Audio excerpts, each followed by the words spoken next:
What is up, Hawkeye fans? Welcome back. Well, this is our final episode of the off season. I cannot believe that football season is right around the corner, and we have the perfect episode to cap off the off season today. We are interviewing head coach of the women's basketball team, Jensen. This is an episode you do not want to miss. Send it to your friends, send it to your family, and just sit back and enjoy it. This is Talkin' Hawks, the off season, brought to you by Estella's.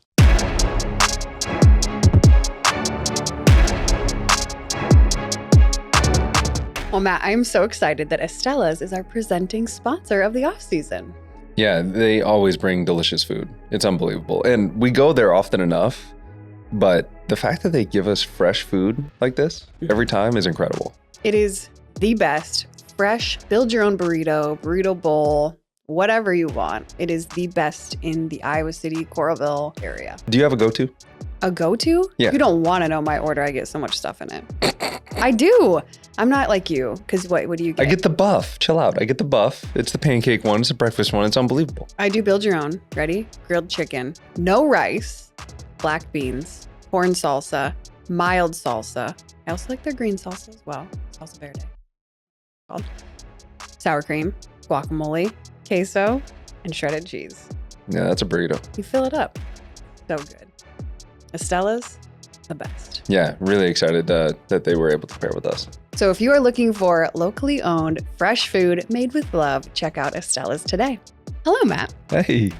The final episode of the off-season. The grand finale. I know. It is kind of a grand finale, but we're just going to keep going. Can you believe we've been at this for a full year now? That's actually kind of crazy. Like, yeah, producer John, heyo. He said, yes. We've done it. No, but really, it's just...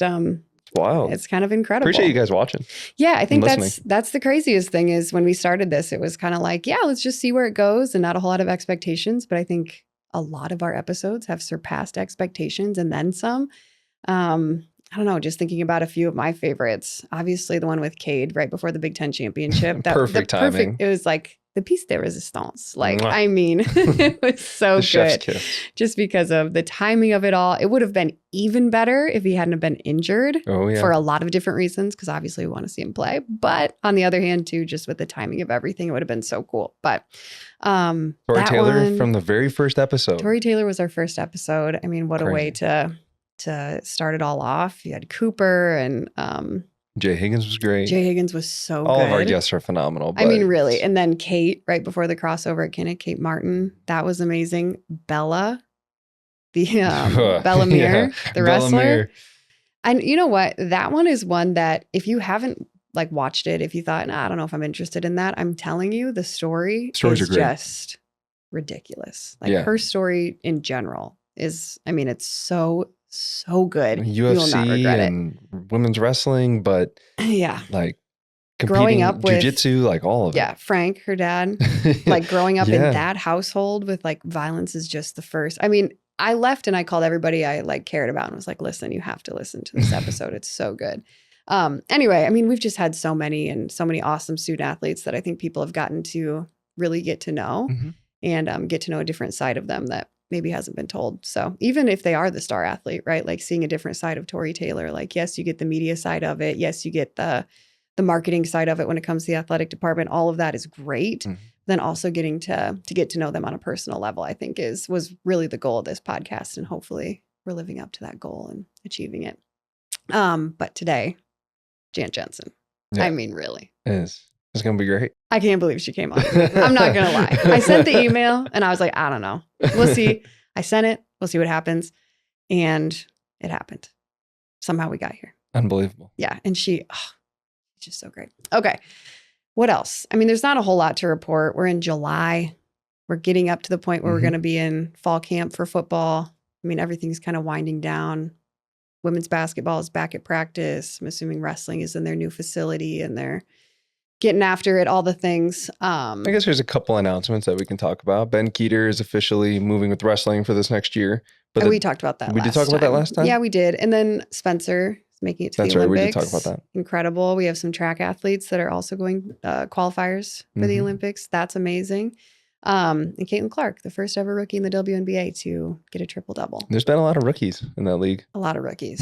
So that's pretty incredible and super fun to watch. It's one of those things where you're like, wow, that's amazing. And then you also see the stat line and you're like, I kind of expected that from her. You know what I mean? Like, it's so wild. And even when she was in college, we used to talk about like, she kind of had an off night and she still had a double-double.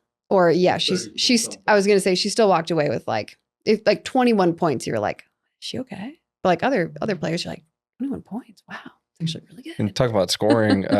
Jensen, certified scorer. Literally. Triple digits in a game. Crazy. Triple digits in a game. We'll get into that when we get to our interview. And if you haven't caught on yet, we've already recorded the interview and now we're recording this part of it. Just happens like that sometimes. We do have one big announcement coming up. We do have a big announcement. Can we do like some background music to that? Oh, that's what you picked? Well, I'm not going to do it. John's going to put it in right now. Oh, wait, I was off beat. You were really off. Okay, ready? 1, 2, 3. Dun, dun, dun, dun. Okay. Please don't put any music. You just leave it like that. That would be so much funnier. Right. So the big announcement is, and we teased this a little bit last time, is we are doing a live podcast recording. We're doing a live show, and it's going to be at Barrett's in North Liberty. If you've never been, Barrett's Quality Eats? I think so. That's the official name. If you have never been to Barrett's, I can promise you won't regret it. Their food is so good. But their chef, it's an award-winning chef. I can't even tell you how many times he won Top Chef, but he's on multiple different cooking shows. Mm-hmm. I've had a lot of their baked goods there. Mm-hmm. Unbelievable. Yeah, and their lunch and dinner food is so good. So let me just give you the rundown of what this live show is going to look like. So mark your calendars, August 24th. There will be very limited seats, okay? Like we did our best to make the most of the space, but it's going to be pretty limited. Mm-hmm. It's our first live show, okay? We don't want to go too big. So we're going to have heavy appetizers. There's going to be cocktail. They've got a bar there as well. Talking Hocktail. That's the name of it. I came up with it on the spot. We're going to do a live recording, have some incredible guests. We're not going to give that away quite yet. But yeah, mark your calendars. August 24th, it will be a ticketed event. And it'll be like at tables because there's obviously going to be food. So we want to have that opportunity too to be able to sit down and eat. But yes, so essentially it's like you just get to come and watch us record an episode. So it's not going to be like, it's like a show where we're like, it is a show and it's not. Yeah. I mean, either way, if you love the show, if you have been listening for this entire year, we would love for you to be there. We're going to have some, like I said, incredible athletes, an opportunity for you guys to meet them and get some really cool stuff on your way out as well. I'm just going to leave it at that. And really good food. And really good food. We will keep you in the loop as the tickets come out. And there's an opportunity to purchase those. So make sure you are following us on social media. That's going to be one of the biggest things. So Facebook, Instagram. Do we have Twitter? Yeah, we have Twitter. We have Twitter. TikTok? No, totally. We have Twitter. We're doing a lot of our stuff. Thanks, John and Matthew. Talking Hawks Pod. It's not that funny. I'm sorry. The loud breathing in the back is John laughing still. But yeah, you got to follow us on all the social media channels because that's where we're going to have the link posted where you can purchase those tickets. Like I said, it's going to be a very limited amount of people. So you want to get on that right away. And we're also definitely going to have some merch there. So I'm just saying. And oh, that's not the time. Oh, sorry. You can do it here. The most exciting part of this and the thing that it means the most to me is obviously the opportunity to get like fans of the podcast and people that love Hawkeye sports in the same room. But also it's not just going to be benefiting us and benefiting the podcast and benefiting the fans, but also benefiting one of my very favorite charities. And that is No Foot Too Small. If you don't know what No Foot Too Small is, I would love for you to be there just so you can hear Robin, the founder. Her name is Robin Boudreau. She's the founder of No Foot Too Small. Hear her explain exactly what they do because it goes beyond a lot of my understanding as well. But essentially, they're just a massive nonprofit that supports families that deal with infant and pregnancy loss. And so if somebody is affected by that, if you've been affected by that, this definitely would be something that would help you and your family. And they just do a ton of different things. And, I don't know, it's just... They turn something that's unbelievably tragic and help ease that as they went through it themselves. Yeah. So they're able to take something that was Tragic, unfathomable, tragic, and yet is able to pay it forward to everybody else. And so we really like giving to that kind of cause. Yeah, absolutely. And if you just want to look at more of what they're about and what exactly they do and everything else, you can look that up. No Foot Too Small is the charity. And if you're going to be there, Robin's also going to be there to explain a little bit more about, exactly what they do and how they benefit the community and across the state, really. It's not just here. And they're also in like Nebraska and Wisconsin. I mean, anyway, incredible charity that we're super excited to be giving to. And so, yeah, all proceeds are going to go to No Foot Too Small. So that's another reason we're super pumped about the live show. That was a really good time for that. Sorry. Yeah, so that's the big announcement for today. And what better day to announce that than when Jensen's going to be on the podcast? Can't think of a better time. Okay. Too much. Overused. But okay, you could do it twice. Yeah, Barrett's in North Liberty is where that's going to be. So hope to see a lot of you there. And I don't think there's anything else. I think you just need to get to the interview. I think you're right. Now I'm rambling at this point. So yeah, let's go. Let's do it. Did you know that Iowa City Tire does more than tires? I mean, yeah, they've been servicing vehicles in the corridor for like 40 years. Okay, but did you know that before someone had to tell you? No. No, I didn't. Well, check out how they're doing things in a very different way at Iowa City Tire and Service. Where service actually comes first. Call 319-338-5401. Need a new roof, gutter, or siding in Eastern Iowa? Call JB Roofing, a local and reliable roofer with over 20 years of experience. They do one roof at a time, unlike others who juggle multiple projects and cut corners. They also serve a 45-mile radius around Kelowna and can help you with any insurance claims. Don't wait. Call 319-656-ROOF or visit their website, jbroofingkelowna.com, for a free estimate. JB Roofing, the small town roofer you can trust.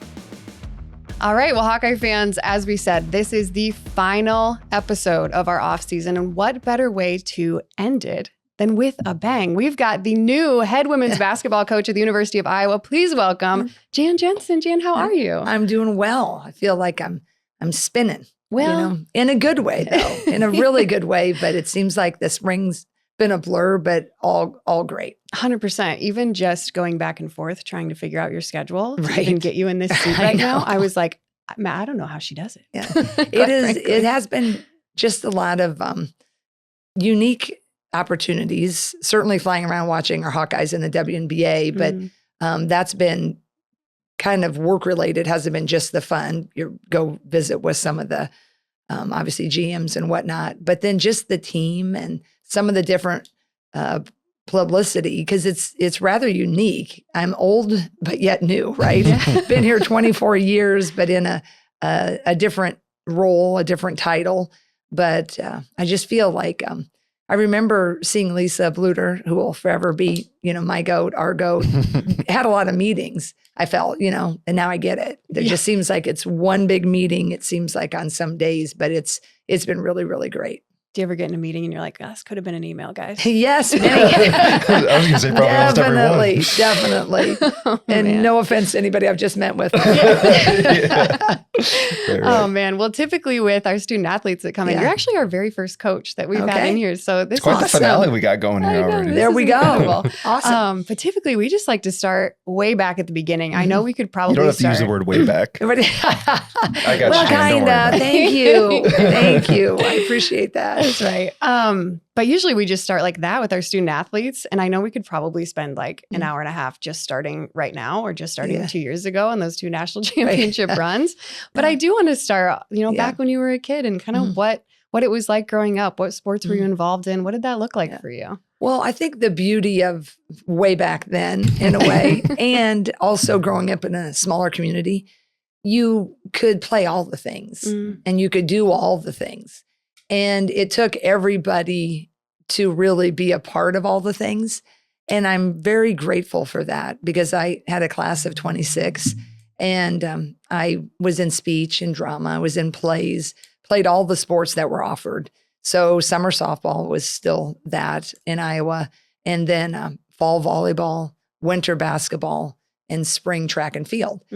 I had the same coach for 3 out of the 4. Oh, wow. And so then it was kind of easy, he was the basketball coach and he knew that was my favorite as well. But it was fun to go through the seasons. I feel like now you don't get all the seasons for very long, especially in a sports town.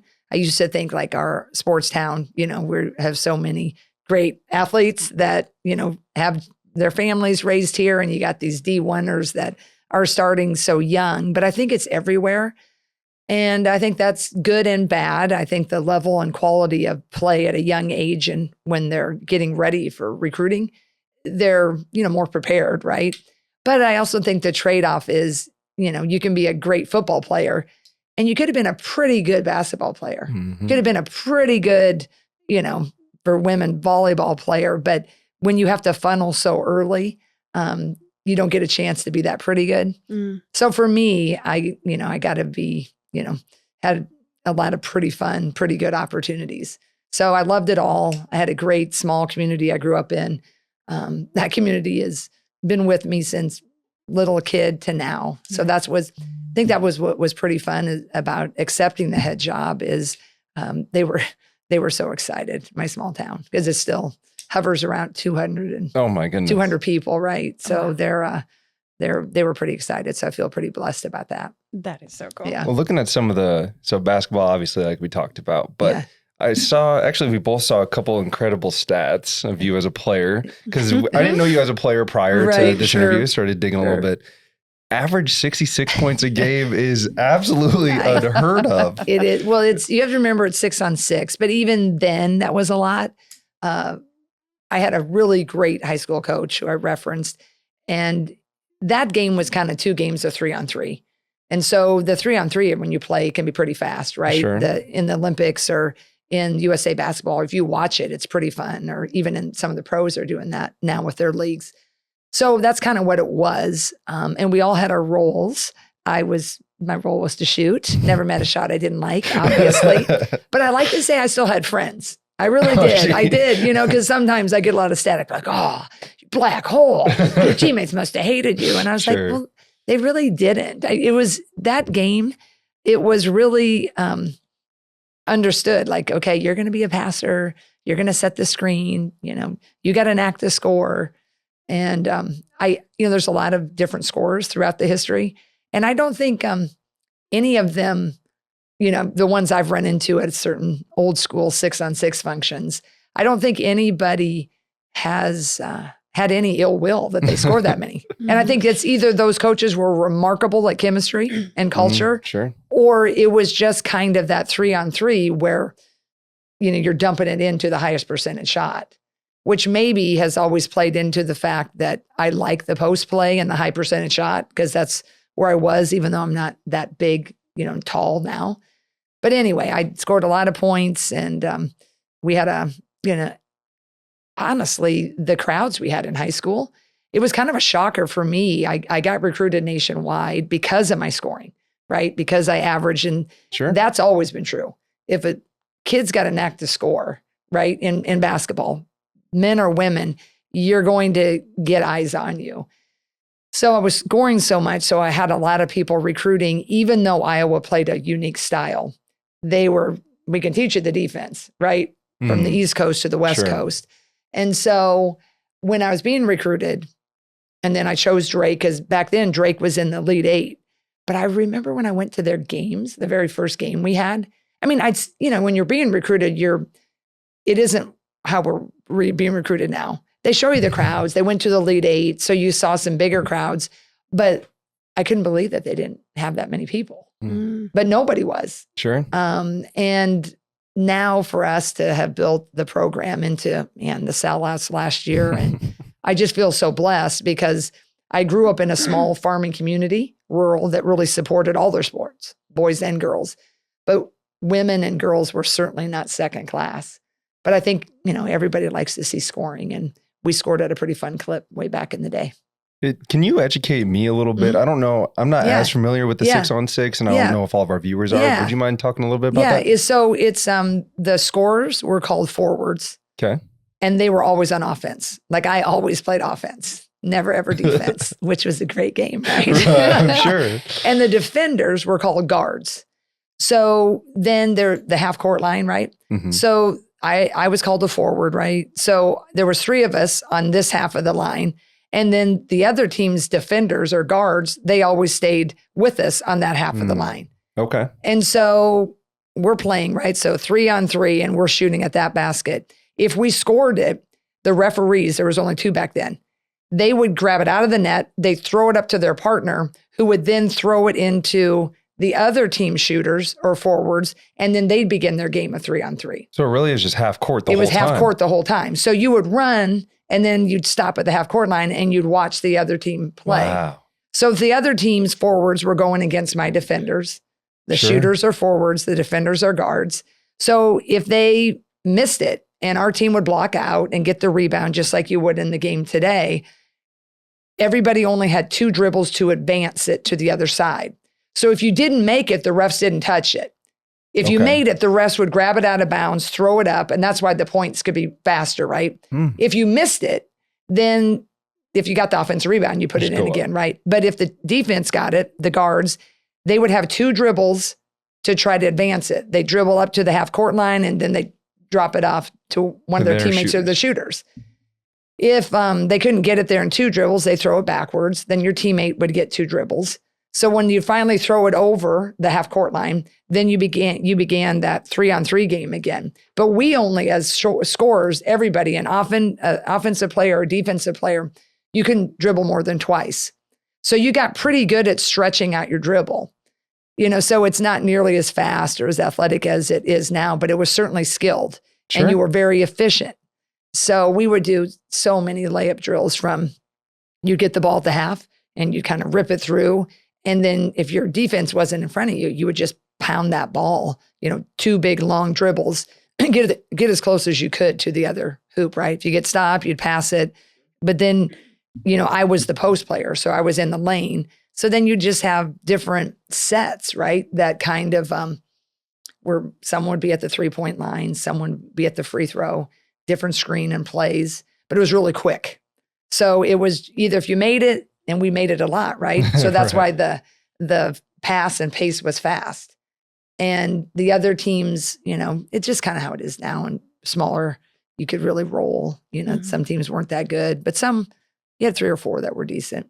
But a couple of good 6-on-6 teams, they were fun. I mean, the girls' state tournament at Des Moines, it was for about a period of probably, I'd say, the 1950s to the 80s, you couldn't get a ticket for the championship game. Wow. The organizer, his name was Wayne Cooley. He was a little bit Barnum and Bailey, right? Trying to really make a buck.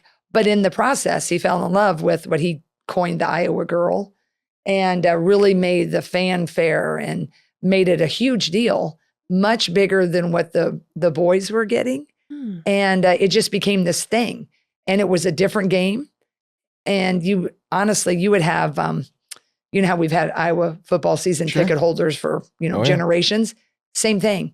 When I became a coach and was recruiting at Drake, that was my first stop. And I love Drake as a player for college. I would run into fans, women, they played 6-on-6. It was their 40th year of season tickets. So it was really a major deal for the state. And then lawsuits happened in the mid 80s because the girls who were shooters weren't shooters. Defenders are like, hey, I'm not getting a scholarship. Oh, right? Sure. Because you had to have someone play the defender, right? And they started to really realize, well, wait, I'm not getting a fair shake. Totally. So finally, Wayne Cooley, he realized he probably wasn't going to win it. So then it all shifted. The big schools, Cedar Rapids, Des Moines, they all went to 5-on-5 in probably 85, 87. But by 93, it was law. And so that was the last year of 6-on-6. And then it's still, I think we have, a really nice state tournament, but it doesn't sell out like it did back in the day. Sure. Yeah. Just because it was so unique. Yeah. And you say, you're like, well, 66 points to average. It wasn't that big of a deal because First of all, I don't believe that. It wasn't that big of a deal. And second of all, 105 points in one game. Did I see that correctly? Yeah, that was kind of crazy. Did you ever stop? Was weird. Well, it was weird. I had, knock on wood, I'd only been injured the only one time in my career. I had really ripped my ankle badly my senior year. Mm-hmm. And I was leading the state in scoring and we were rolling. So I missed about 6-7 weeks. So I missed the last, right up until like the tournaments. Sure. And then that was, I think, the second game of playoffs. And we were just really hot. I mean, we won. Like, I had a lot of points, but we probably won like 130s or 40s. So other people did score, right? Because it was fast. Yeah. Well, we were up by probably 28, if I remember, 29 to start the fourth quarter. And he said, "You're going back in." I'm like, "I'm not going in. I don't want to go in." And he's like, "You need to. You're at 98 points. Yeah. And I was like, he's like, "Talk to the other team." Because he probably knew my makeup. It wasn't like, I said, "I'm not going in." He's like, no. And I kind of looked over at the bench and the coach kind of gave me so I went in and I proceeded to airball it, the first one. I just bank sailed it. But then I got it. And by the time he could stop, I'd had, I guess, 5 more points or whatever. So that was kind of crazy. But you know what's crazier? You know how we film everything on our phones for our kids? Yeah. I have a couple of kids too. My mom and dad weren't like that. We had probably the old video cameras, mm-hmm. But I don't have any footage of it, and I don't have any box scores or. My mom had saved some of that stuff. Her sister was craftier, so she was going to make this big, scrapbook or whatever.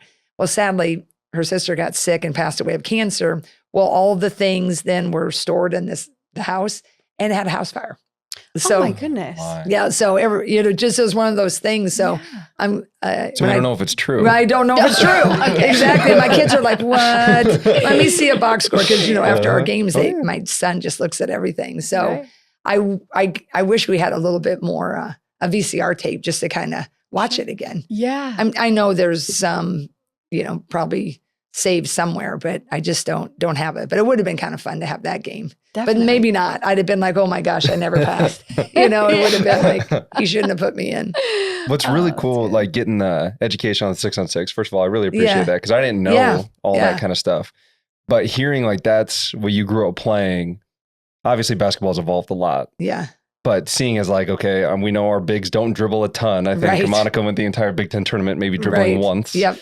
But being able to utilize that and the pace that we play with, knowing that we pretty much do what the refs were doing there with our pace of play and kicking it up, like seeing that, and it still goes with the foundation that you were originally set with, I think is really cool. Yeah, I think there is something to that because Lisa played 6-on-6, Lisa Bluder, Jenny Fitzgerald, and we, coached together for all those years. Mm-hmm. And all of us are pretty offensive minded, right?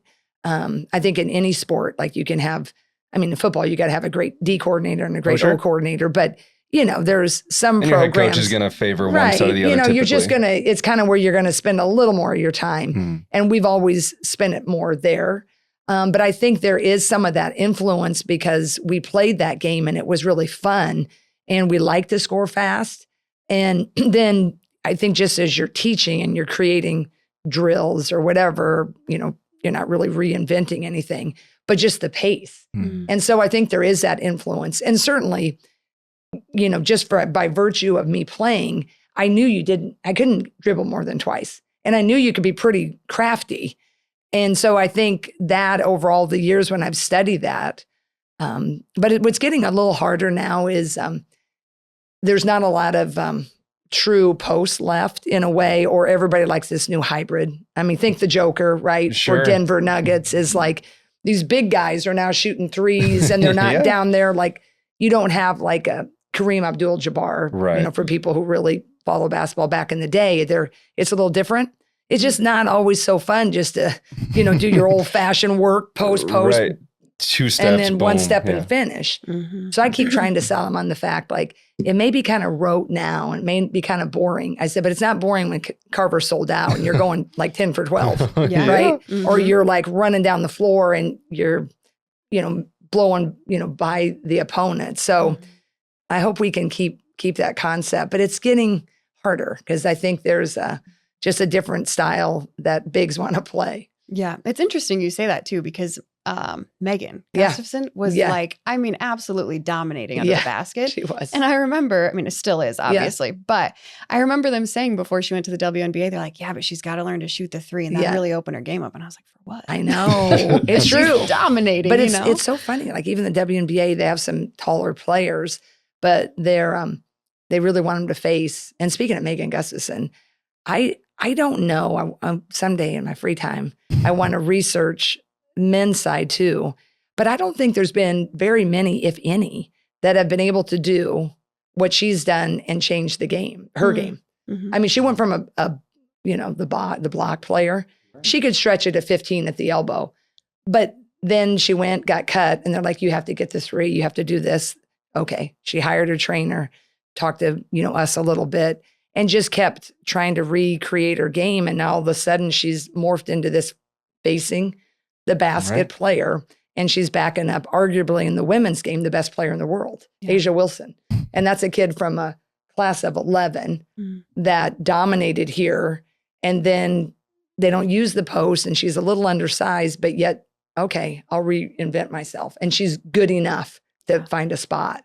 And I think if you think of the men's game, how many people that have played the post that have made it in the NBA. I know there's more teams and it's harder in, that sense, but it's not really harder in the sense of there's only 144 women's spots, right? Mm-hmm. So she was able to do that. And I think that's, I always tell all, people ask me about, can you have me meet your players, anybody? I'm like, if you can ever meet Megan Gustafson, you need to meet her. You need your boys to meet her, your girls to meet her, your dogs to meet her, because she's just has a mindset and a fortitude and a skill set of really what it takes to succeed and has kept a humble spirit.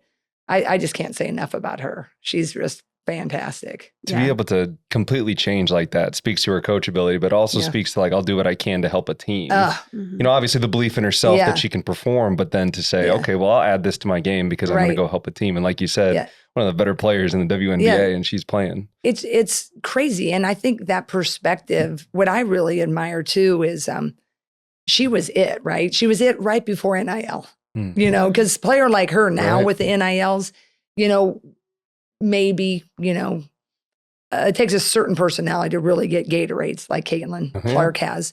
But still, she was right before that, right?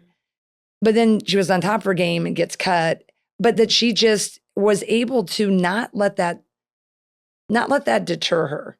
It's like nothing can take away all the success she had in college, and that was beautiful. Well, she never let it kind of make her less than. She really gets that basketball is what she does, but it's not who she is. And I think that's such a major aspect that I try to impact on our players because they all want to be great. Yeah. But you can get so wrapped up into being a Hawkeye or being, a pro player, and you feel like all of a sudden you're letting people down when you can't continue your stardom. Or, you're a player that, you're working your tail off, but a freshman comes in and they're better. And all of a sudden, you can let it spin you and you feel less than, it's not as fun. You don't feel like you're as good. People don't, maybe your attitude starts to take a nosedive.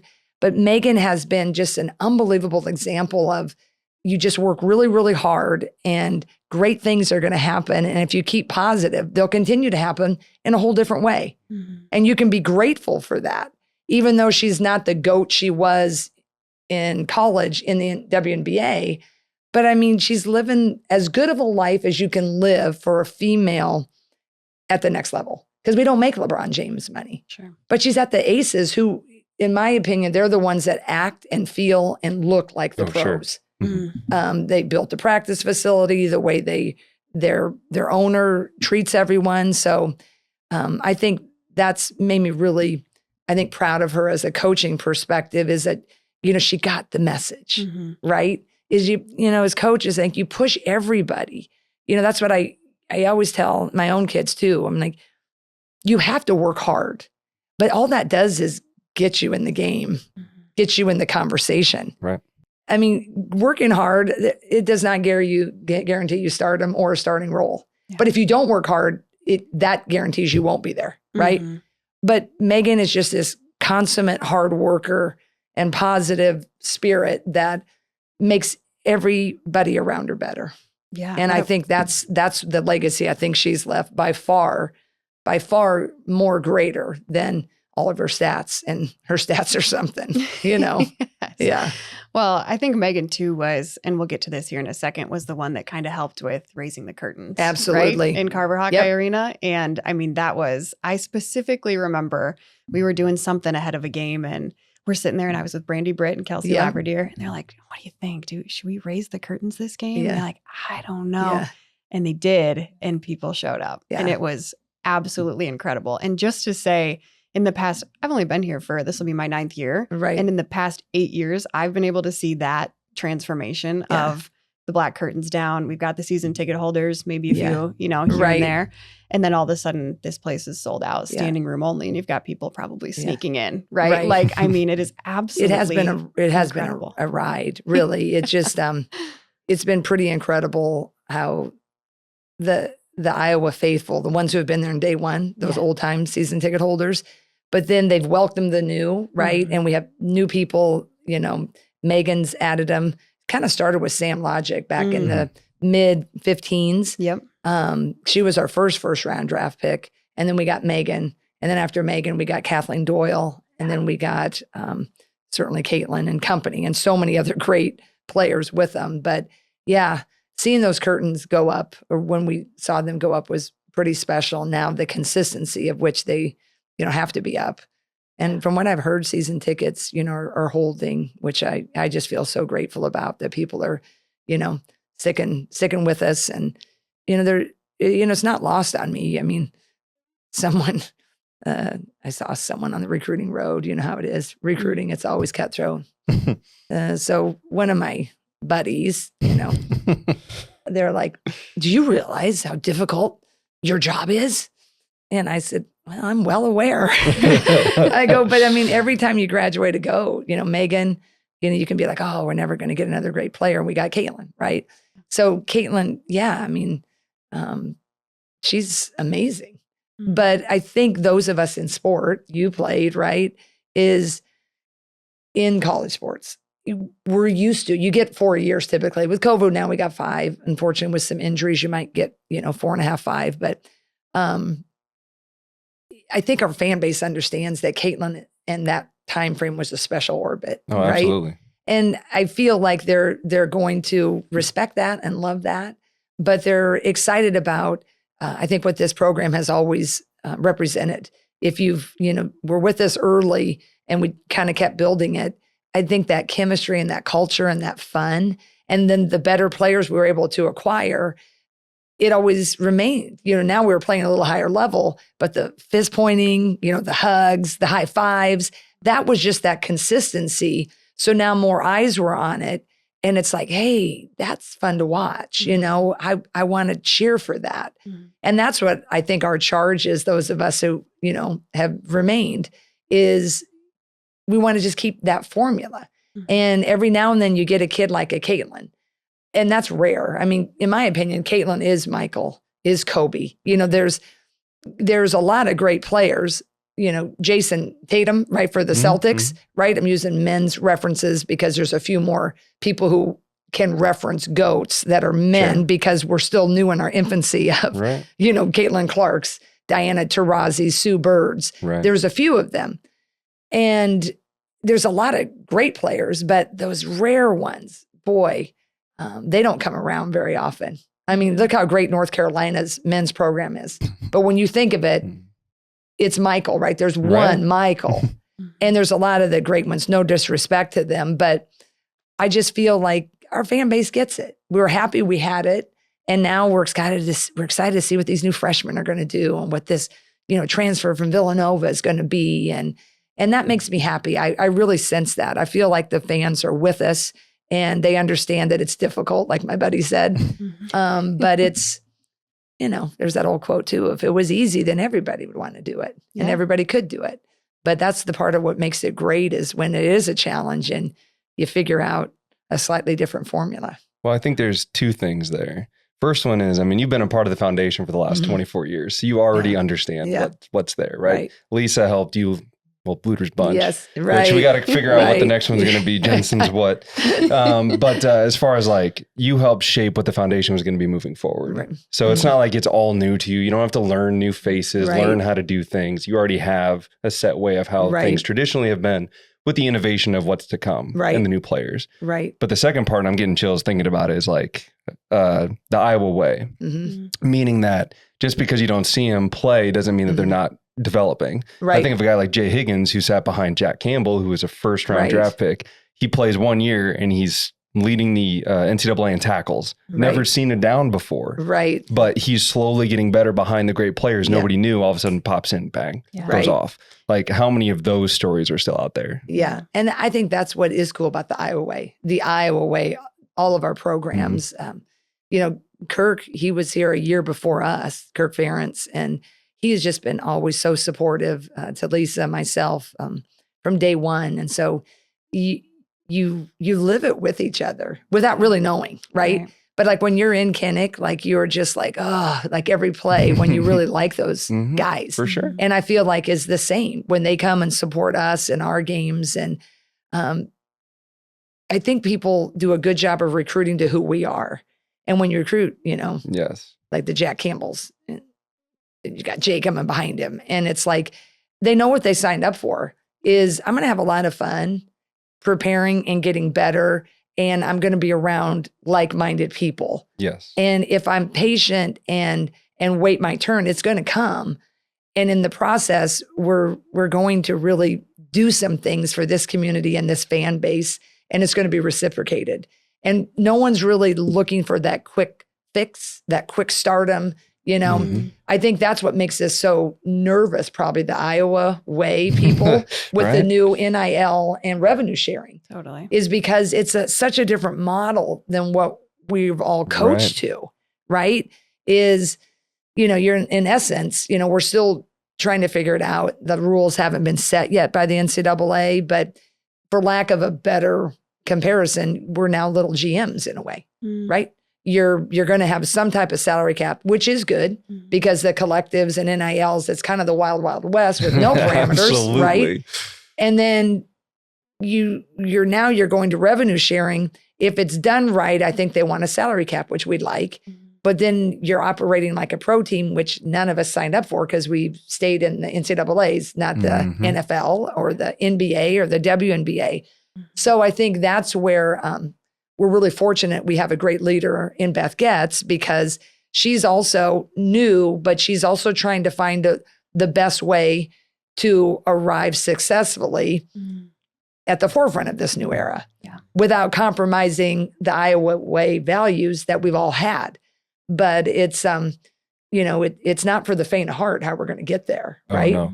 Because even now, I'm sure Kirk and Fran, we all get questions from people who sit in our office, and I'm sure they have the red flag questions that we do. And if it's too much, you know, tilted towards NIL and all the collectives and all that, it's like, man, you got to balance what your culture is and how to fit that. Because we certainly depend on our swarm. You know, I have a lot of my friend boosters like, oh, what do we give to? Do we really need to? I'm like, yeah, in Elevate we need it all. We need bricks and mortar. We need scholarships. And yes, it's a new age. You have to compete with the NIL. Right. You may not like it, but it's there. And we've got to embrace it to a degree. And being a college coach makes it tough too, because you have to recruit the high schoolers, recruit the transfers, and recruit your own people so they don't leave. So and now you've tripled the job, as well as trying to manage it like a pro team. Yeah, and it can be very complex. It can be, you know, a little overwhelming. But that's why, you know, what I've said with, you know, the staff today, we finally got everybody here. Was our first day. We're all together. Hired a couple new coaches. And then the people that thankfully have stayed with me, Raina Harmon and Abby Stamp as recruitable coaches. But like our I told them what my goal is to navigate this new era, but never compromise who we are. And, like our circle will never be for sale. And it's never, it won't be, because when we invite people into our circle, it's like your family, right? And, we have to be competitive when it comes to all the things. And I believe this community is really working so hard. Our swarm, our companies, they're trying to figure out what feels good to them. But at the end of the day, I think you got to really be careful with the people you put in that circle.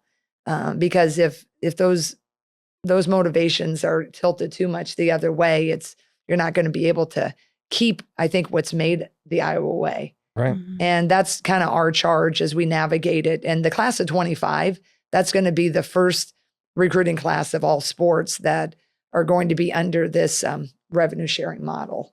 But the NCAA is still, we're trying to, not there, we're underneath them, figure out, what those parameters are going to be.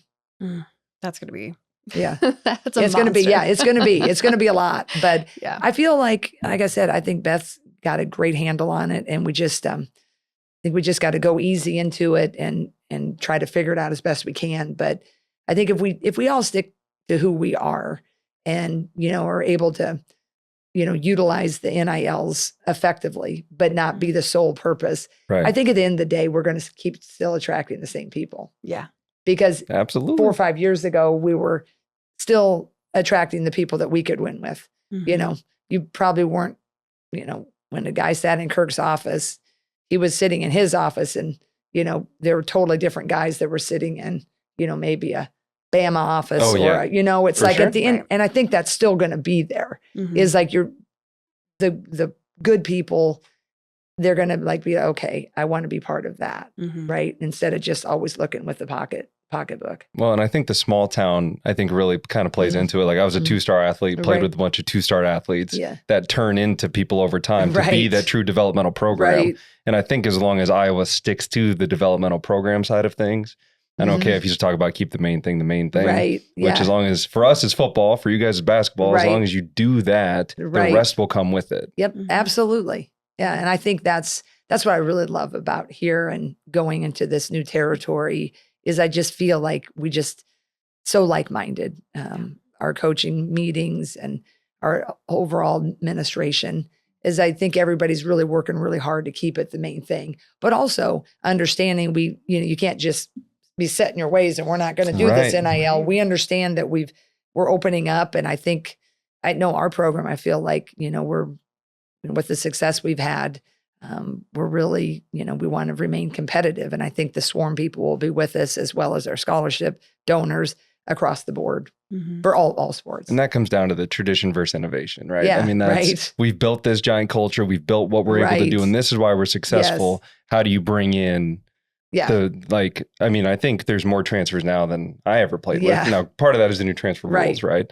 But seeing how do those mesh because we are a developmental program, but we expect you to come in and play, at least the fans do. Right. So I think it's more as long as we stay, again, to our cultural expectations and you bring in the people that are willing to do that work, then I think you get there. Absolutely. Absolutely. That's really well said. Yeah.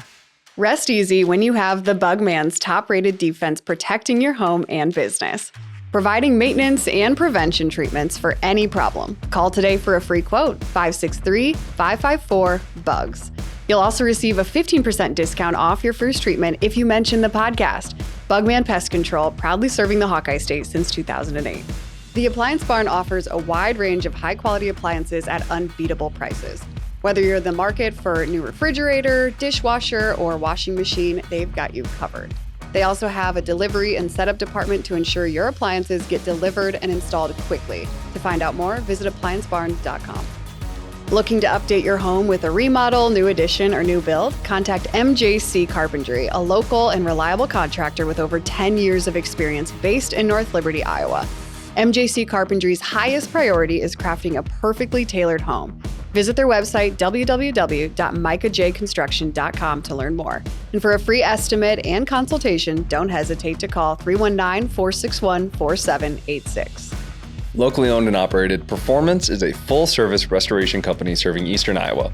As an IICRC certified firm, their multi-licensed technicians have decades of experience in water, mold, and fire mitigation. Whether it's your home or business, this is the team you want in a time of need.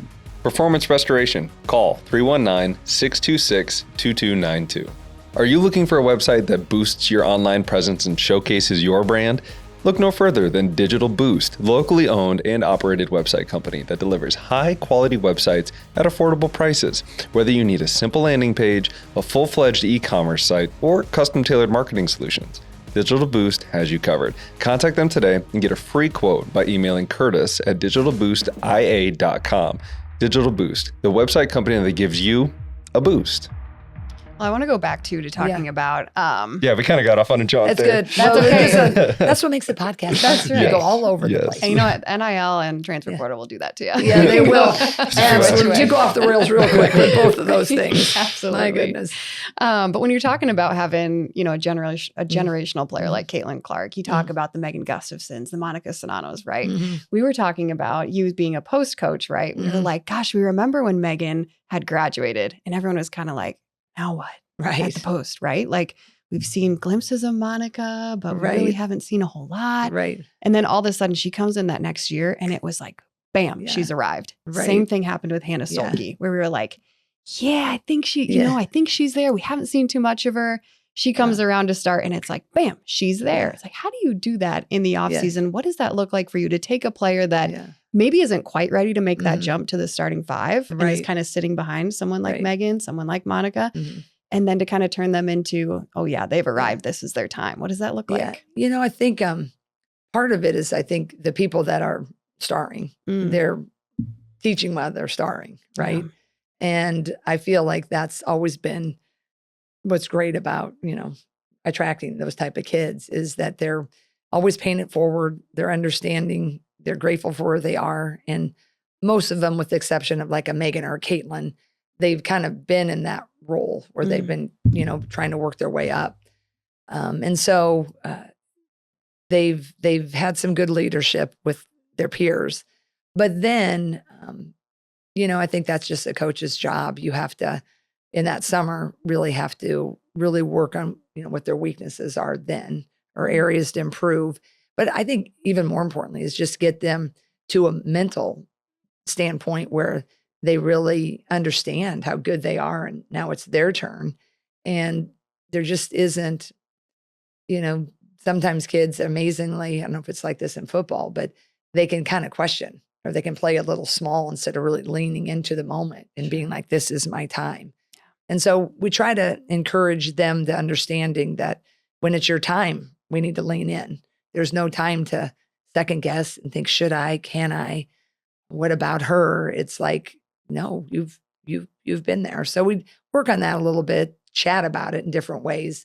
But I think a lot of it is really the foundation has been laid while they've been watching the stars, right? And I think it just is, you have to be pretty talented while you're watching. And I think we've been blessed that they've been pretty talented behind him. Yeah. A lot like Jack Campbell, everybody behind him, Yeah, that totally makes sense. Yeah. And you're so right about that. You can see the mental shift, right? And sometimes I think with Hannah, I feel like it happened kind of during the season where you saw that mental shift with her. Absolutely. Where you're like, there she is. Like, this is what she's really capable of, right? And I think everybody witnessed it, which is just such a beautiful thing. It is so fun. And we need it. Yeah, right? Totally. When we need it. And I think that's my charge to Hannah is like that consistency now. Because I think that's the fun part of it now is we've had the target on our back pretty big the last 2 years for sure. A little bit the 3 years when Caitlin was here that freshman year. We knew she was pretty good, but it was COVID. We got to the Sweet 16. But then when we went through that, her sophomore year, but then that junior, senior year, it just really exploded. But we had the pressure, right? And we used that. Pressure is a privilege. Lisa thought that was a great motto. And now for these guys, now they're, there's a lot more like, well, they're not going to be any good, like, oh, can they really do it? And I think I'm hopeful now that'll be kind of a fun new angle of which to motivate them. Right. and they can use it, they can sense it, right? And I think the fan base for sure is with us, but I think people outside looking in, I mean, you get that Caitlin is gone and Kate and Gabby and Molly Davis and, Sharon Goodman. So I think that's as a coach and then sometimes you're kind of like, you think you always should say, oh, we love the pressure. Like, we want to be there every year. And we do. But when you're not, it's okay to be like, okay, what's the positive of being the underdog? Mm-hmm. Yeah, it feels a little lighter. So let's go with that route with them. Yeah. And so every year, regardless of, how it goes the year before, I'm all about taking the temperature of what is it that's real. I'm not really one to fake motivation, like create something that isn't there, right? Or to use a motto that is, too hokey. Just this, it's got to fit. We call it fake juice. I don't, not into that at all. Yeah. Like it's, and this year's team, I think, we can kind of enjoy that underdog role because it was a lot the last couple of years. And we can use a little chip on our shoulder now, knowing that everybody thinks we've graduated a lot. We know we have, but now Hannah, hey, this is, another moment for you, right? Yeah. Now, you're may not be the second option. You might be the first option. Right. So what are we going to do with that? Mm-hmm. And I believe that she'll be ready for it.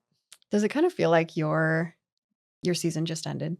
The national, so like much. You were just in the national is crazy. championship Yeah, game. it does. And it now does. you're going to turn around and, like you said, you have all your coaches in one place now. I'm sure you've had some practices in place. I mean, plenty of practices. Yeah, you've got the whole team on now. They're all moved in. Yeah, the freshmen and everything. Yeah, it's like here we go again. Yeah, it is. It's really kind of amazing how quickly it turns over, right?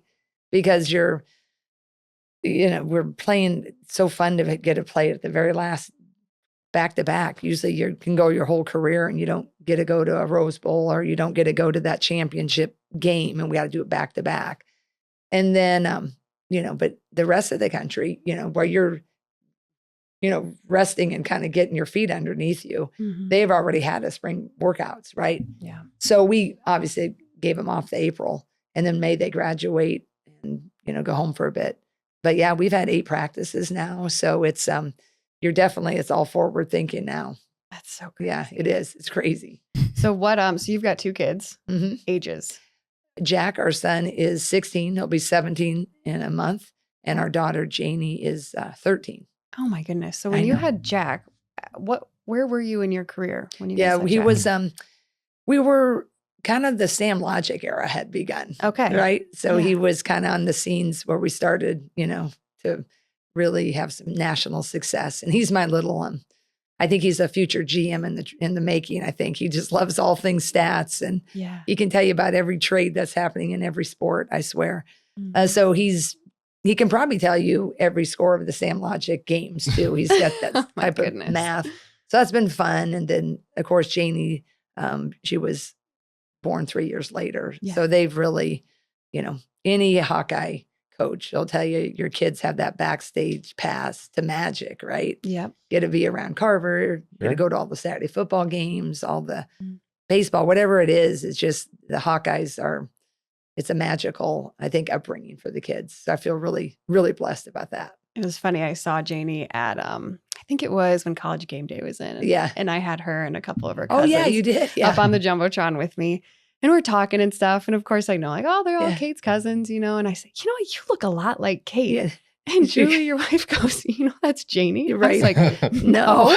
And I was totally embarrassed, but I was like, she grew up like, I know, in a snapshot. that last year. And you'll face that too. It's just all of a sudden they go from little guys, little babies to a little toddler. And then all of a sudden they're a little boy. Yeah. And then you do that stage. And then all of a sudden they go into a dude. My little Jack turned into a dude, right? Yeah. And Janie's now this young woman that's like, what? It goes fast. It totally caught me off guard. It is. But I'm sure people have told you this, but every stage is a blast. But I remember it was kind of sad when the Passy State pacifier was over, like, oh, they're getting. Oh, sure. But one of my friends said, yeah, I know, but the next stage is cooler. And then after that, it's cool. She's like, you just appreciate everything. And it's true. Even the teenage years, they can be challenging in some spots.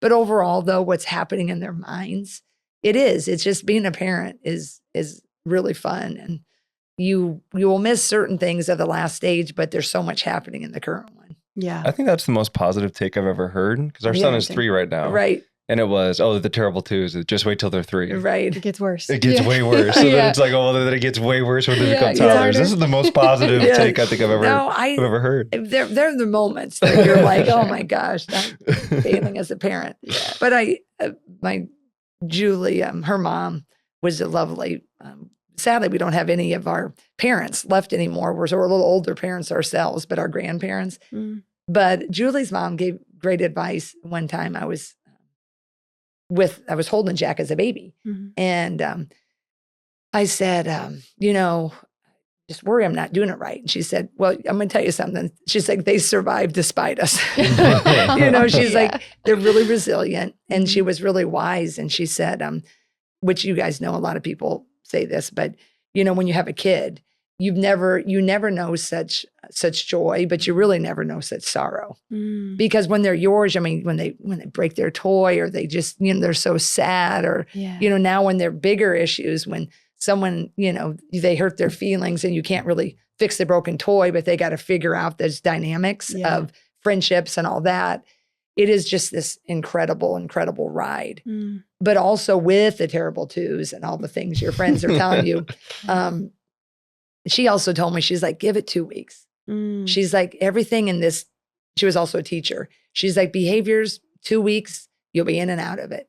And that's been pretty true. Yeah. So when you have those moments, in my opinion, I'm not saying like we've had moments, but usually like in a couple of weeks, it shifts, no more. And it might even be faster. Mm-hmm. And usually the terrible twos, like, we all have our choices in Target, right? Do you just get out of Target and don't do anything? Or do you take the moment in Target to scold and cajole or whatever? Sure. That's every parent anywhere. But I always think the good always outweighs the hard. Totally. It's funny you say that. Our son has it's Leonardo from Teenage Mutant Ninja Turtles. Yeah. And his hand got bit off by our dog. Oh. And instantly I was like, all right, let's buy Raphael. Let's buy Donatello. Now we got to buy all of them. We got to buy all 4. Yeah, we need Splinter. Right. Oh my gosh. I forgot those little turtles. Yes. Well, it makes me think too, and I had made this comment when Lisa retired and they came out with the video of her, right, from the first time she stepped on for a press conference, like first time she stepped out. And I was like, she was pregnant with Hannah. When she first took the job, and she was like pretty pregnant. Very pregnant. And I was like, Matt, you wouldn't catch me taking a new job. I know. I tell you what, she was way, because that was Emma. Hannah was 3 or 4. Oh, that was But Emma was, Oh my goodness. But she did that press conference so majorly. That was crazy. So insane. Yeah. I just don't know how she did that. Yeah. Wow. And you've been with her for a very long time. Yeah. She coached you. Yep. And so what was that like? It was awesome. Yeah. She was the one coach that got me into coaching. Mm-hmm. She just, the way she did it, she was a player's coach, and so many fun things. It was my senior year. So when you have the senior year and you got a coaching change, that's not so fun, right? Sure. You're like, what if she doesn't like me? What if we don't like her, the senior class? But she was really great. And she was so much different than our previous coach, just in the way she kind of handled the wins and the losses. I learned a lot from the other coach too, but Lisa's style I really resonated with, and she just made everything pretty enjoyable, even the hard times. And so we had that relationship started, and then she liked to score, and I was a scorer. Yeah, and I was leading Drake in scoring even prior, but that got even more so. It was almost 30 points a game. I read something crazy. I didn't mean to bring the stat up, but the fact that it was fun. I did. Matt brought the stat up. I brought that But it up. was fun. We had our roles again, and then I got to go overseas. We didn't have the WNBA, so we did. I played in Germany. She was pivotal in that. Came back. I was going to be just a GA. I did not want to coach. I wanted to actually be I had a great mentor at Drake. His name was Don Adams, and he was vice president of student affairs. And he thought, man, that'd be a great path. But he said, maybe be a college president. He never went that route, but he thought that'd be great for you. And so we had this thing, he and I, and that's what I was going to do. So when I went back to Drake, I said, I'm going to be a GA for 2 years. Well, she had a coach leave late for a head job. She had a pool of candidates, didn't like him. So she asked administration if she could take a chance on me. And I was never a GA. I went right into an assistant coach. So the loyalty started right back then. And then so 2 years turned to 5 years. I got my master's. But then, 33 years later, I never quite made that college presidency route. But it was just a fun ride. And I think a lot of fans, when this job, she retired, then I got it. It was always the plan, but I was never hopeful. Sure. Whether it was Gary Barter or Beth Getz in charge, it was never assumed. It was hopeful. Mm-hmm. And so I knew I'm so blessed that it happened this way. Mm-hmm. But I think the reason it always worked with us is because I was never pining for that job, right? Mm-hmm. It wasn't like, are you going to retire? Let's go. We were having a blast. And we were, Jenny Fitzgerald too. We just were all doing our own thing and roles together. And so when she retired, it was a surprise. Everybody always says, oh, you knew she was going to retire after Caitlin. I said, no, we really didn't. Because we actually talked about how amazing this ride was with Caitlin. And, Caitlin's just fantastic as well. And Kate and Gab, all of them. But the management of that stardom, just with that, when Caitlin just began to grow and, we're always working on the culture and our players get so much credit. We thought about, remembering what it's like to have a little more normalcy. Yeah. And we have many conversation like, next year, it'll be, we're going to really miss this, but it's going to be interesting. How's it going to be, all that stuff. And I remember we were at Maryland, we were talking about it. And Maryland was one of the times when we pulled up on the bus, it was like hundreds of people. Mm. And like we had to exit through a kitchen, right?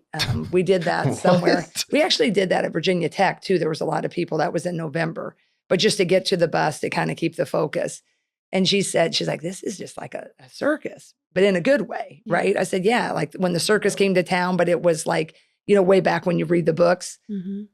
And we were just always contrasting how lucky we were. And then the challenge of this year. Mm. So when she went on vacation with Dave, a lot of her colleagues had said, you just know when you know. Mm. And she said, I just knew. She's like, because her son will be a senior at Grinnell, David. And she said, I've just missed so much. And she said, I feel like, it's at great hands. Hope you can get it. But I feel like I'm ready. Yeah. And so when she came back and, told myself and Jenny, of course, there was emotion. Yeah. 32 years or 33, if you count me playing for her. Right. That's a lot of years. So you have to keep that in its sentimentality, the nostalgia. Mm-hmm. And you have to have a moment, right? So it felt a little odd going it alone, right? But I wasn't ready to retire. I love it still. Yeah. And I certainly didn't want anybody else sitting in her chair, right? Right. Yeah. And so we just couldn't have been any more blessed with the past that we've been able to share and the heights we got to. Mm-hmm. And now to be able to, keep carrying it on. Man, I feel beyond grateful. Yeah. And, I think when we were talking too about just you taking over this job and how a lot of times, like Hawkeye fans love continuity. Right. Clearly. Yeah. We've had Kurt Barron for how many years? We've had Lisa Bluder for how many years? Yeah. Tom and Terry Brands, Fran McCaffrey. Right. Like, our main coaches are, they've all been here for so long, for decades. Right. And we appreciate that. We love that. And so when we saw Lisa retiring, I think all of us kind of had a collective like, oh. Right. And then we saw you get hired and I went, okay. We're fine. It was a heck of an hour, wasn't it? I think really if you took a nap, a lot happened. Totally. I think for our personal fans, I think that's when Kate Martin actually officially got on the roster too. Yep. So there was a whole bunch of things that happened and people said, man, you took a nap. You missed a lot in that hour. Yeah. But yeah, it's, I met a lot of fans who shared that right after, like we were so sad, but then we were so happy. And I said, me too. Mm-hmm. It's all the things. Right. I don't think you can have a ride like we've had where you weren't going to have some that emotion. Yeah. But, the nice thing is Lisa's like going to be an amazing consultant. Sure. She's not moving She's she'll travel. She'll help us certainly with all of our outreach, NILs, fundraising. But she's excited to sit up about, I think she's picking out her seats. I don't know where they're going to be, 4 or 5 rows up. I guess Caitlin is trying to hatch a plan when Caitlin comes back for a game that she said, maybe Jan will just let us sit at the end of the bench. She's like, no. She's like, she will not let us, and nor would I let us. But Caitlin's always trying to instigate and be in the thick of it. If I were to guess, we are going to see Caitlin on the bench at some point. I'm pretty sure that probably when your back is turned, she finds a way. Yeah, she finds a way. And I'll see you go. Yes. Okay. Yeah. You usually do just kind of throw up your hands. Yeah. That is so cool. Well, how many years, being with Lisa? I mean, there's so many things that you could probably say you took from her and her coaching philosophy and just her as a person. I mean, I think that's the coolest thing, just being in my shoes, right? Being down on the floor, but being kind of arm's length where I can just watch everything happening over the years. Is that not only is she a phenomenal coach, right, but she also is like a top tier class A person. No, I mean, like there is not one time I've ever seen her disrespect a person, a player, a fan, a ref, right? Like she is just a phenomenal person. Yep. All around.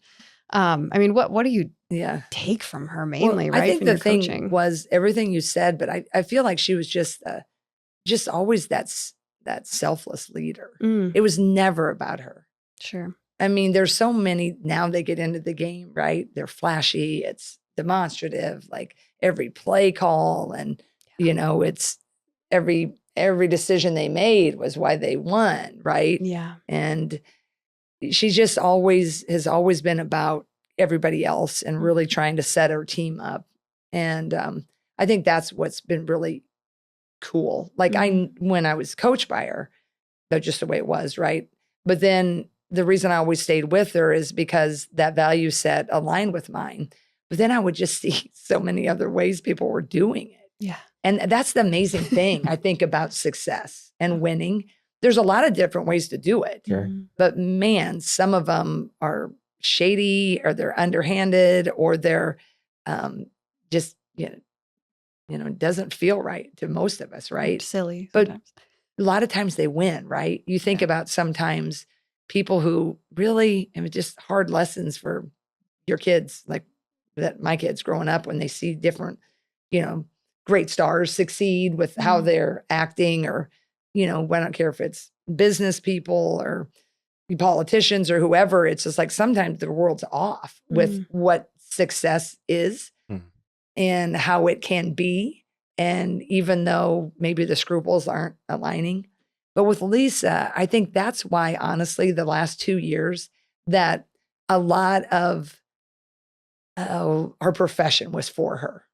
Because there's not many that have lasted that long at one school that have gotten to that promised land. Yeah. But, you might, I really believe this.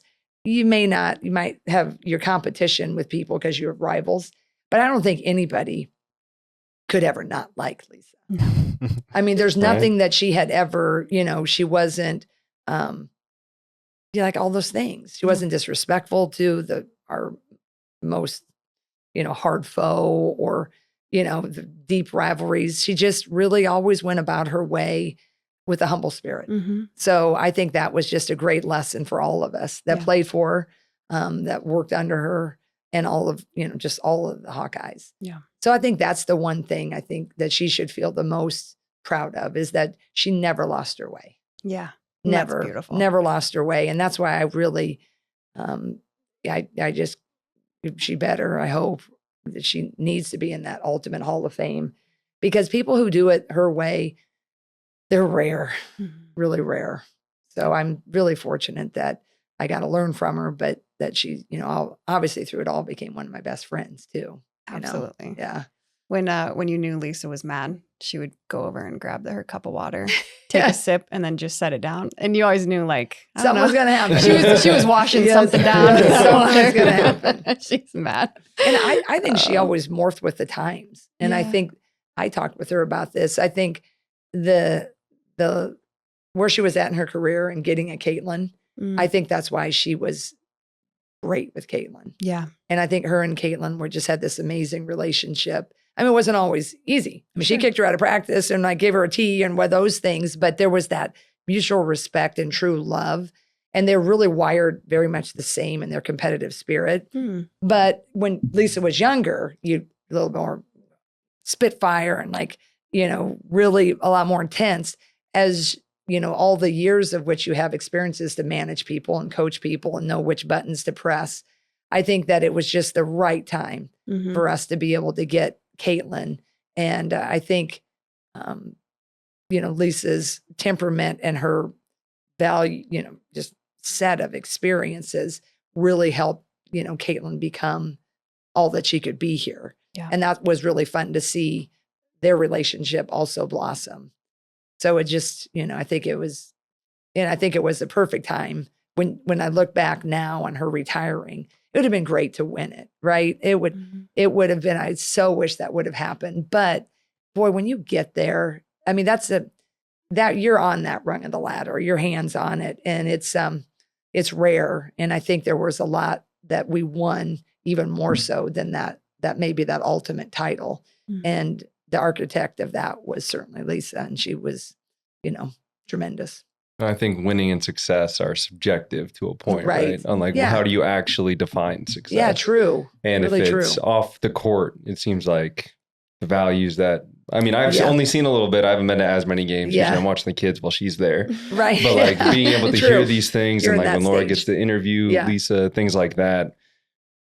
I mean, that kind of stuff is what I would consider to be success. Absolutely. And to pass on that kind of success. And you went on earlier, you were talking about that you're trying to bestow that on your athletes, which is kind of the main point of like, when you're done, like that doesn't define you as a person moving forward. Right. I went through it with myself when I was done playing football. It's like, well, now I'm not in front of 77,000 people. Do I matter? But that's not my true value. Right. And to continue to put that towards the student athletes, I think is the major thing. And if Lisa started that and you were part of that foundation, I'm excited to continue to see that forward too. Yeah. And I feel like, that's what I'm hoping for and working towards every day. But I think that's kind of the cornerstone of who we are.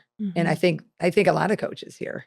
I think your coach with Kirk. And I just think that we all start out with a bigger understanding. As much as we know our jobs depend on championships and success, we also know that what you all become in 40 years is really the measure of what we did with the time we had. Absolutely. With these bright young minds that have families. Most of you are certainly guardians that are entrusting you guys to us.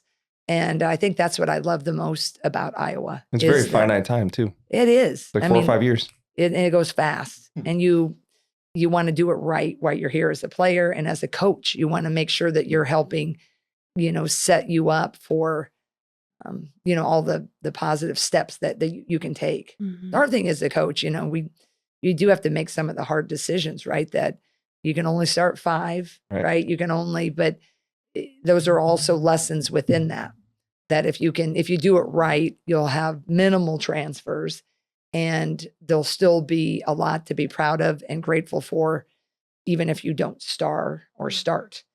And I think that's, to me, where a lot of the energy should go, needs to go, when you're really trying to build an all-encompassing program, is that everybody does matter. The media may not, they don't have time to, cover everybody, but we know, and we should all really celebrate their value. And along with that, like hearing you earlier saying Coach Bluder would give her teas and all that kind of stuff, like that also speaks to the relationship that you have with Caitlin, because tough love and hard feelings are going to be part of it. Right. And if you can dish that out knowing that, okay, I probably deserved it. Right. Versus coach hates me. Like those are two very different mindsets too.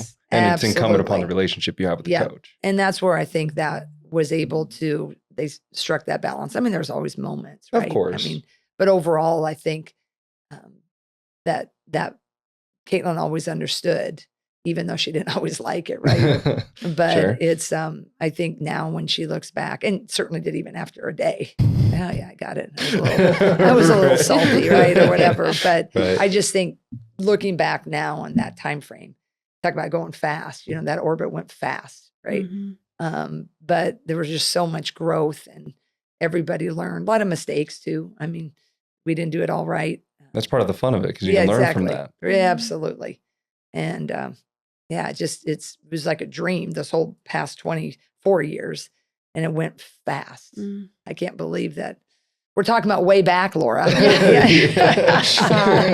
That's how we started. It's all good. It's all good. But actually, kind of going back to where we started, we always kind of like to bring up youth sports when we're talking to any of our student athletes, anybody that comes on here, just because we've got small kids, obviously, and we're just seeing, how times are changing with youth sports. There's a lot of specialization very early. Very early. And you talked about, you played every sport, and a lot of, almost all of our student athletes say they played every single sport until they got to maybe their junior year, their sophomore year, something like that. And then I decided, well, basketball really was my thing. So I pursued that, right? Right. When you look at youth sports, like, what are kind of your thoughts on the way things are going? And also kind of on top of that, we always talk about identity too. Right. And how when you're specializing so early, oh, I'm a softball player. Right. Oh, I'm a basketball player. I'm a football Right. player, that kind of thing. And we always say too, like, sports is a lesson. It's not life. It's a life lesson, right? Yeah.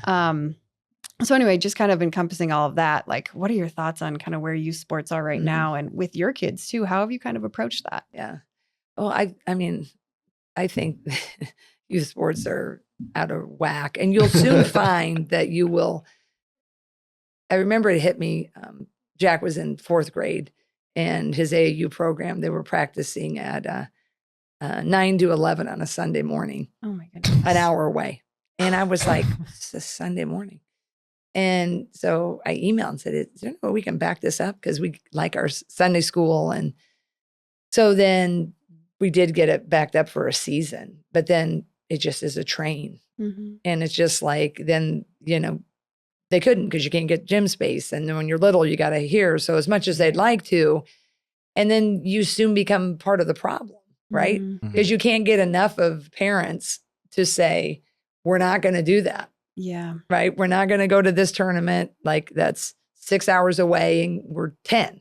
Right. Because everybody's like, you're kind of drinking the Kool-Aid. We got to go. We got to play different people. I'm like, we don't, in my opinion, you don't need to play that different people yet. Right. Sure. So you just kind of have to, I think, your kids lead you, right? I really believe that our kids lead us, and you'll see their interest and their excitement. And then if they're really so fired up and they love it, you'll kind of want to go with that. But if they're, I got a baseball practice after basketball, and I'm, supposed to go, hit golf balls, like, all of a sudden I think if you're listening and you're watching, all of a sudden you'll be like, oh, this needs to be a little bit more fun, right? Yeah. I have to versus I get to. Yes, right? yes. And I do think that the kids lead you, but they can't lead you when you're 4th graders. That's when they get a little bit older. And then I just kind of saw how our kids kind of were and what they were into. But I think that I would just stay on a fun little friends team as long as you can. Some of my son's favorite years were just his buddies and some of our friends that we knew we'd play in a North Liberty rec league. They made their own little uniforms, Oh, wow. but they just had fun. But then it clips over, because then it's like, so-and-so, he's now bigger. And then you think, and I'm not saying it's wrong, but well, now he wants to go play because this team, they need a big guy, right? Sure. So then it goes, right? So whatever you can do, I think, as parents, my advice would be hold on to the fun little Monday nights, and, train a little bit maybe. But if they get good enough, I'm going to tell you, we're going to find them. Yeah. I'm going to tell you, when people say, well, you need to go, because if you don't go to this team and you don't move up, If they got you're it, going to they be got like, it. if you're good, we will find you. You can play on a local AAU team, and you can. If your kid loves it and they want to drive and they want to go for that team, they'll lead you. Yeah. But I think as parents, don't get nervous if your kid's just kind of having fun. Just kind of let them keep having fun. And if you're seeing that he's looking really good for a certain sport, you can wait until, I thought you said someone of your friends said, yeah, right, they started to specialize in high school. Sure, yeah. I think you can wait if they're, and you'll know. But I think it's hard. I'm not criticizing anybody else's journey. Right. I'm talking about mine. And my kids, they're not D1ers, right? So I think it's hard if you've got a D1, right? You got a kid that's like, but I think regardless of that, don't drink the Kool-Aid. Don't like whether they're D1 or they're not D1, let them lead you. Let them see what's fun. And if they like it all, stretch it. And if they really are D1 and good, they will be found. Yeah. They will be found. We had Spencer on and he said his dad made him go out, Spencer Lee, sorry. Yeah. But you haven't checked out that episode, go check it out. But he came on and he was like, my dad made me do things other than wrestling. So I craved it when it was wrestling time. Yeah. That's another great thing. Absolutely. And I just think the well balanced like that, whether you get them to crave it or I think it's good muscle, differentiation. Different cultures, even. Yes, cultures. And usually, unless maybe it's a small school, sure. You usually have a different role, right? If you're the man in wrestling, which Spencer would be, right? Right. And maybe he was really good at track, but there was another guy that won more golds at the state track meet, right? So Spencer was a little bit, he wasn't the man in all of it, maybe. Sure. But it's like you're getting more experiences of like, okay, he's the star, I'm a role player here, or I'm solid here, I'm great at that. But your mind is being taxed in different ways. And I'm sure there's a counter argument. If he would have just wrestled, all the time, would he have had different moves? I don't know wrestling that well, but my thinking is stretching the mind, the body, the different movements that, for girls, let them play volleyball. They're using this hitting, they're not, they're more maybe lateral with volleyball, but it's not the same planting and cutting all the time as you are in basketball. It's just it's just different enough where I think it's be fun to play them both as long as you can. And I like their mindsets are different. The games are so different. Right. They're both great. The momentum can be so exciting in volleyball, but it's just a different feel than that constant up and down pace of basketball. So I'm all for spreading it out. And I do think kids lead you though, for the most part. Yeah. On the topic of Spencer, his dad actually made him do cross country. Can you Did he imagine? really? He's like, what, 5'4"? Oh my gosh. It's like, It's a lot of steps. Think of a typical cross country my runner is probably gosh. like, 5'11", Yes. 6 foot. He's like, I took so many more steps than everyone else. I was like, that's kind of incredible. That probably helped his mentality, right? Yep, endurance, all of that. But okay, we're going to kind of finish up with this. And this is a topic we always like to bring up too. And it's a little more taboo and I don't think as much in sports anymore. But you had mentioned Sunday school. I know that your daughter just got baptized. I saw that on your spouse Julie's Facebook. So how does faith kind of play into your coaching, your family, your life outside of basketball, and obviously your life in basketball as well? I've really been blessed with a strong faith. I grew up in a country church, Lutheran, but I had two really strong grandmothers who, Bible was kind of there, not maybe like a Pentecostal in a Lutheran, but it just, we didn't really miss church or Sunday school, but just a lot of gratitude, morning prayers, night prayers. But I think as I've gone through my life, I just feel like I'm thankful for my faith because I, with, our kids as they're going through their church and situations and they have, different kids that don't go to church, don't believe or whatever. And I just always tell them, like I said, what's so great about faith, if you can't really explain it, but it's always there. And I said, there's going to come a time, like right now, you don't know when it's going to be. I mean, life's just going to take you to your knees. And we've been pretty fortunate. Like I have some dear friends that, their kids are battling a cancer or whatever. I said, faith just kind of builds us up, but to have that security that when the good times are good, we're so thankful they are. And when the hard times come, you have this faith to uplift you. And I've just kind of lived my life that way. And part of it, I'm just mind blown. I mean, I've been so blessed. I think I've said since I was in college, if God would take me tomorrow, I don't think that I couldn't have had it any better. And I've just really believed that because I don't really ever think I'm the smartest or the best at this, that, or the other, but God has given me these amazing opportunities and put me around amazing people. And I think that, I'd like to, every step I go in life, I think my faith continues to grow is I just hope that I use my opportunities to do good. I want to win so much, yes, and I want to, impact lives, but I'd like to, make sure that, God gets the glory for giving me these opportunities, but just do everything for good. And I think my faith has always really been my foundation. It helps me weather, the easy storms, basketball and football games. They're our livelihood, but at the end of the day, they're not exactly life and death, even though we can all feel like it, right? Mm-hmm. Yeah. And so my faith, I just feel like I've just been so blessed, and I just have a confidence. I know, God's really blessed me with this opportunity, and I know that He's got it. And whether I hope it's used for greatness, right? Yeah. But I know that whatever it is, I'm here for a heck of a reason. So I just want to do good with the time I have in this particular role. Yeah. Oh, that's beautiful. Well, thank you so much for sharing Yeah, that. absolutely. Okay, final thing, actually, for real. Yeah, no worries. I love it. I'm honored that you had me on. Oh my goodness. I see your Likewise. shows, and you guys, I have to say, I think it's so cool. Like Hawkeyes, that you're stay in this community and you continue to impact. It's just a really neat story. And, I've been here so long. I saw you grow up, right? So, and then now, what you do, it just is, it's really cool. So thank you. You really make our Hawkeye community really special. And it's fun to see you guys raising your family and doing this. So I'm honored to be a guest on your show. Oh, man. Well, thank you. We were totally honored that you even agreed to it. Yeah, perfect. She goes, I sent the email. We'll see what happens. It's all good. It was just my schedule for a second. Yeah. So thanks for sticking with me. Oh, man. Yeah. Thank you. Well, we just kind of want to get a preview of how the team's looking. Yeah. I mean, all the other things aside, you've got 8 practices in, you've got your new coaches that are coming into. Anything you can say about them? Lucy Olson, obviously, all the freshmen you've got coming in. What do you got for us? I really, we've had 8 practices, but we've been together really a month. But I feel like everybody's going to like this group. Yeah.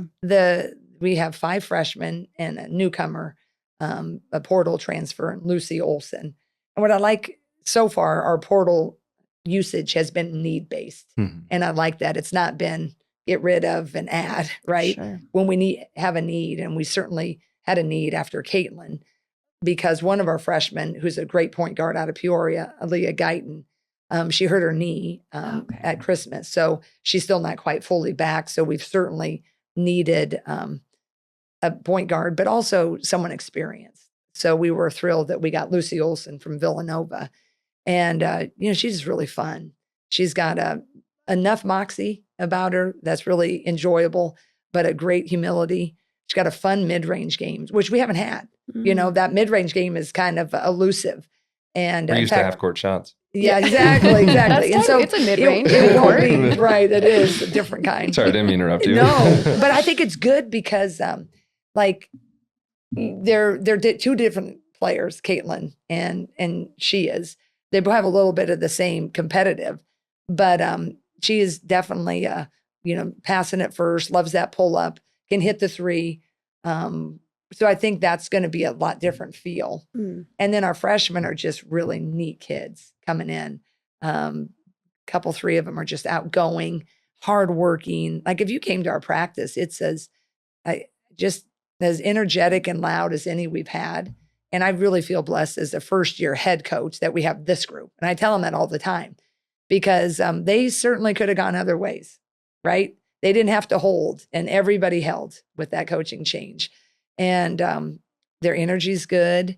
I feel like we're right on pace. It's going to be a little slower to put things in because we have 6 new people. Yeah. We haven't had 6 new people forever, it seems like. But I feel like you're going to like them. And they got a good positive attitude with it. Yeah. So that's exciting. And you asked one more other thing. Was it about? Your new coaches. Oh, yes. Mm-hmm. I got Randy Henderson. She was my very first post player here, our first post player. So kind of cool. Yeah. She, in her senior year, we took over. Mm. So now I'm in my first year, and she's left her head job to come and help me. Wow. So, but, Lisa and I were together. And so now Randy's coming to help me because I coach with Lisa. So she's just as a great, anybody who knows Randy Peterson Henderson loves her, and our old time fans love her. And she also is married to one of our former Hawkeye men's players, Duez Henderson, and he was a Hawkeye favorite. And they're coming to move in, and they have 2 beautiful kids, just Zeke and Harper, and they're just, I think, 7 and 5. So that's going to be fun, and just love them to pieces. And Randy has been accomplished. She's been at head coach. They're successful, won coach of the year, went to a small college in Minnesota, turned that around. Then she was at Division II Wash U in St. Louis. That's where she currently was. So I'm really happy to have some head coaching experience with her. And then Sean Sullivan is actually an Iowa City native. He was our manager, worked his way up to a video director. But then we said, you got to go get some experience. So he went to Penn State and Pitt, and then was a coach at North Carolina Tar Heels, and has just shined at every stop. And he was a great young kid when he was working with us. You can just see it in him. And so then when I got the job, I was like, oh, it'd be great to have him come back. And he and his wife have a little 9-month-old, I think, maybe a year. So Sean just got here today. Wow. So, which is fun. So we're all getting the pieces together. But I really like for my first hires that, knowing people and coming in with who I already have, it feels good. I love the feel of our staff. Oh, man. Everybody bleeds black and gold. We do. I tell you what, I know, coming back home, they were both very excited to do it. And I feel really blessed. I do have one last question. You said she was done, but she lied. So obviously if Lisa's up a couple rows in the stands, right? Is the foot stomp going to make an appearance? Did you take that from Lisa? You know what? I do not know. I don't know it every game. I know. I don't know what will be. I coached a couple games in Europe this year or last year, and we stomped people. My son was so cute. When I got the job, he's like, well, your margin of victory is like 63 points. Like, I was like, well, thank you, Chad. That should give me the confidence. But Jeez. There wasn't enough to challenge me on the foot stops. I feel like maybe though, it's kind of, because it's loud a lot of times. So your foot stomp, or you're kind of like, she got everybody's attention. It could be a slap of the scoreboard, maybe. Okay. I don't know. You're going to have to critique me after this and say, hey. And from Bluder's Bunch, we need new T-shirts now. Yes. That's another thing. Yeah, no, I think we're good. These are the things that I think of. Yeah, the important things. Only the important things. What are the T-shirts? That's so man. Well, we are so excited. Well, thank you. Thanks for your support of all Hawk things. But I appreciate you having me on. Yes. Thank you so much for showing up and being here with us for, gosh, I think we're like an hour and a half in. Well, there we go. More, so people are going to have to fast forward the boring parts. I rambled too much. There were none. Yes, this okay. is great. Okay. Well, again, we're just so excited to see what's to come for women's basketball, and we got to sell out our season ticket holders. That'd be great. I think they're working hard, so I feel like if at least get close to the sellouts, but hopefully we'll do our part of the bargain and put a product on the floor that people want to continue to watch. I have no doubt. Yeah. No doubt. Thank you. We're working on it. Well, Coach, thank you again so much. Thank you. Thank you. Appreciate it.